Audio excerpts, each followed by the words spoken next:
Bonjour à tous. Alors cette vidéo, il y a un petit moment j'en avais pas fait.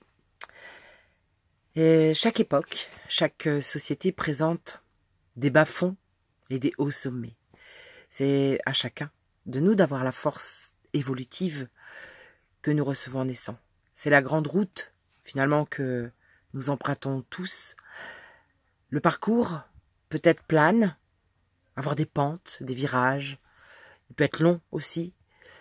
De temps en temps un raidillon, une courbe. Certains vont prendre la voiture, d'autres des chemins de traverse. Mais beaucoup la piste des contrebandiers. Oui, une des plus dangereuses, mais qui peut durer longtemps. Certains sont des éclaireurs pour autant, des découvreurs, des professeurs, des entraîneurs d'énergie, de l'énergie la plus haute, la plus pure, et le monde entier en est clairsemé. Ils portent en eux des valeurs, une conscience, une force additionnelle à un exemple, mais l'humanité les comprend mal.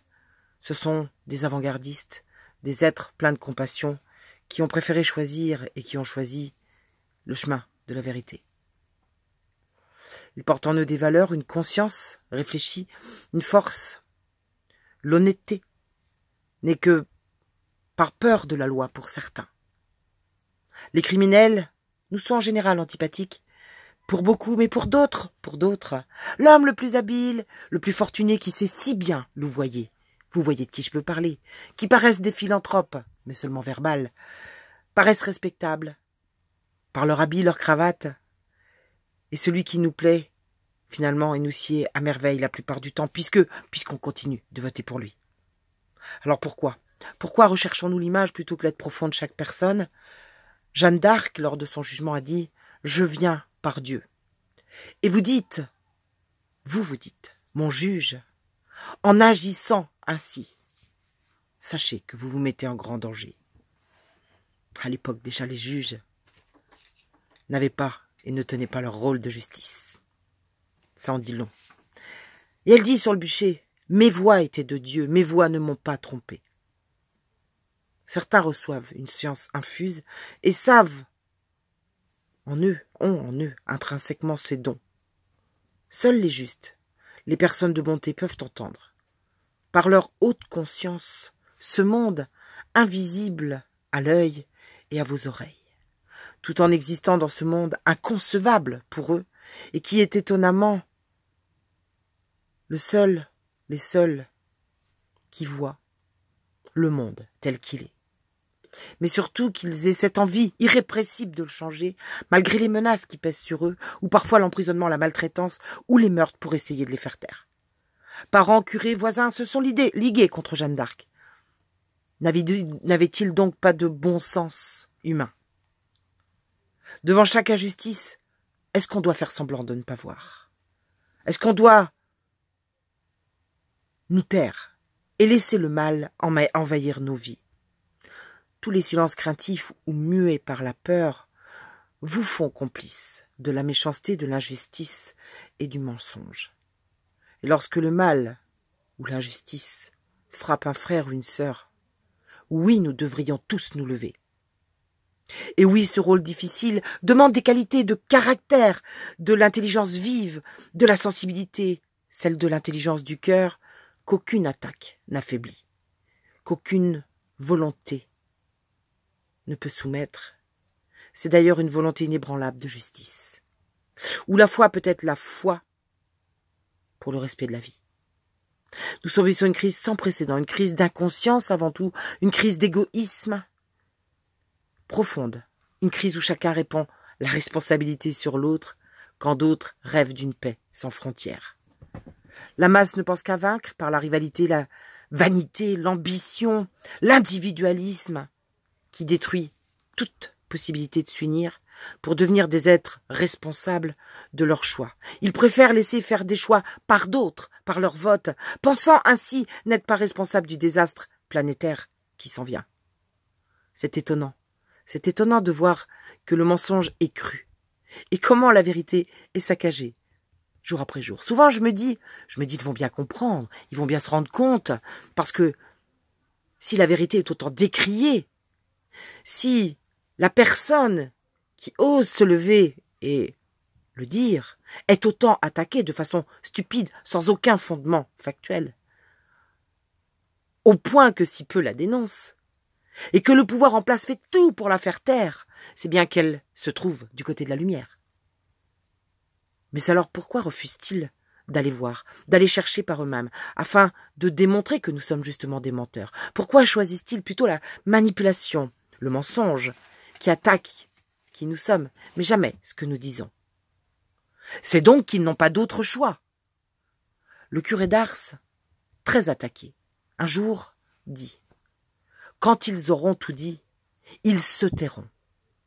Lui qui avait tant été attaqué, à la fois par ce monde matériel, mais aussi le monde immatériel.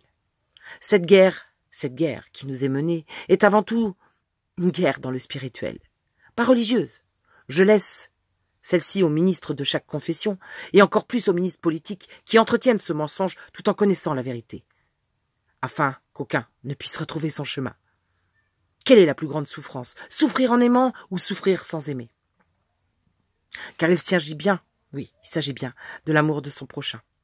Alors que depuis toujours nous avons laissé la guerre, la pauvreté, s'installer, se déployer aux quatre coins du monde, nous avons laissé des pays entiers souffrir de faim, du manque d'eau, nous avons accepté la déforestation, nous avons créé des génocides humains, mais aussi animaux. Nous avons laissé périr toutes nos connaissances, nos régions, et maintenant nous abandonnons nos enfants à des fous capables de tout cela pour de l'argent et du pouvoir. C'est vous dire dans quel état est l'humanité. Mais sont-ils réellement pires que nous, qui laissons faire? Sont-ils plus à juger ou à incriminer que nous qui ne trouvons aucun courage pour dire simplement non? Ouais, nous pourrions tous briser nos chaînes, d'abord les nôtres, évidemment, puis celles de nos frères. Car oui, nous sommes tous dépendants du bonheur de l'autre. Nous devons faire mieux, nous devons dire mieux, nous devons dire avec des mots qui touchent au cœur, cultiver la beauté, planter des graines de tolérance, ensemencer la dignité, replanter au cœur la solidarité et la justice pour tous. Oui, nous sommes les fondateurs du monde de demain, seulement si nous prenons conscience de la dérive, de la déviance, chaque jour plus grave, chaque jour plus destructrice. Des humains fragiles que nous sommes, mais doués d'amour et d'une âme, qui peut grandir à chaque geste d'amour, mais de partage, parce que ça n'a jamais fonctionné autrement. Mais on l'ignore parce qu'on nous a menti. Nous avons tous à enseigner à nos enfants la dignité de la parole, parce que chaque jour des gens sont fatigués de la vie, chaque jour des personnes meurent de faim ou de froid, pendant que d'autres se battent pour un pot de Nutella en solde. Voyez-vous ce monde? Voyez-vous que la bêtise a parcouru toutes nos vies, sans jamais personne pour véritablement y mettre fin? Alors comment retrouver son chemin? Où sont passées Madame Bienveillance ou Madame Courage? Que sont devenues les demoiselles Gentillesse ou Dévouement? Où est passé Monsieur Humanité? Quel immense ouvrage que de réparer l'inconscience des hommes, car en dehors de chacun qui le peut. C'est donc à chacun de nous réaliser, ce travail intérieur, cette montée en conscience, de devenir responsable de nos choix, et lorsque de plus en plus de conscience décideront de ne plus consentir, mais de créer, alors oui, nous pourrons être de plus en plus nombreux. Le monde de demain détruit les plus faibles, les plus démunis, soumet nos enfants à leurs horreurs. C'est donc à nous, à ceux qui ont retrouvé la conscience, d'agir. D'agir chaque jour pour que la justice perdure et que le droit à la vérité continue. Mais alors qu'en est-il de M. Julian Assange? Encensé fut un jour et désormais mis au banc des accusés, traité en paria. Depuis 7 ans reclus dans l'ambassade de l'Équateur, où il ne pouvait même pas sortir, où il a vécu dans des conditions horribles d'hébergement, pièces exiguës, pas de lumière, pas de visite, où sa santé s'est tellement dégradée que même sa mère avait lancé un appel que j'avais relayé. On reproche quoi, monsieur Assange? Simplement d'avoir dévoilé la vérité, d'avoir mis à jour, comme le font beaucoup de personnes actuellement, en France et ailleurs. Les médias du monde entier, sans prendre de risques, eux, en ont fait des choux gras, reprenant les enquêtes de Wikileaks. La guerre en Irak, qu'il avait dénoncée, 110 000 morts irakiens, dont 66 000 civils. Des centres de détention qui pratiquaient la torture. Dans le camp de Guantanamo, plus de 150 innocents d'origine afghane, pakistanaise, détenus durant des années. 3 présidents français, Chirac, Sarkozy, Hollande, ont été espionnés par les écoutes de la NASA. Pourtant, les mêmes médias et quelques partis se sont focalisés sur une seule révélation. Des emails piratés pour la campagne de Mme Clinton et toutes ces personnes dont j'ai même pas envie de parler, tellement ils me répugnent. Pourtant, ces révélations étaient des faits réels, des faits objectifs qui ne servaient que la vérité. Des vraies informations en somme, ce qu'aucun journaliste n'est capable de faire, actuellement ni en France, ni ailleurs. Mais M. Assange finira ses jours dans une prison, au mieux. Au pire, sera assassiné. Le pire, oui le pire. Le pire, c'est que M. Assange, aujourd'hui, est oublié par tous ceux qui ont relayé les informations de Wikileaks depuis une douzaine d'années et ne peut désormais compter que sur une poignée de soutien dans le monde. Des conditions d'existence monstrueuses de tous les lanceurs d'alerte. À travers lui. À travers lui, c'est tous les lanceurs d'alerte qui sont concernés, leurs conditions d'expression, toujours contraintes, ou leur protection contre des poursuites et des persécutions, tout est restreint. Accepter cela et laisser vivre, cela revient à accepter qu'un pays seul puisse dicter à ses alliés et au monde entier quelles sont les bonnes et les mauvaises informations. Tous ces lanceurs d'alerte ont-ils eu raison de révéler au monde des systèmes d'espionnage intrusifs, mondialisés, mis en place par les États-Unis, la France ou d'autres? Oui, ils ont eu raison. Ils ont eu raison et les faire taire ne nous empêchera pas de les soutenir. Un lanceur d'alerte est en danger, alors tous les lanceurs d'alerte le sont. Notre devoir est vraiment de parler de Julian Assange, de continuer le travail de vérité, de continuer à relayer l'emprisonnement, l'acharnement sur un homme qui a osé défier le pouvoir en l'exposant. Parlons d'Antoine Deltour, de Raphaël Allais, un verdict tenu au Luxembourg qui rend coupable de divulgation, de secrets d'affaires, de violation de secrets professionnels, blanchiment et fraude informatique. Oui, ça ne se dit pas, les 2 Français sont à l'origine de révélation de l'affaire LuxLeaks, en permettant la fuite de documents qui révélaient des accords avantageux de multinationales avec le fisc au Luxembourg.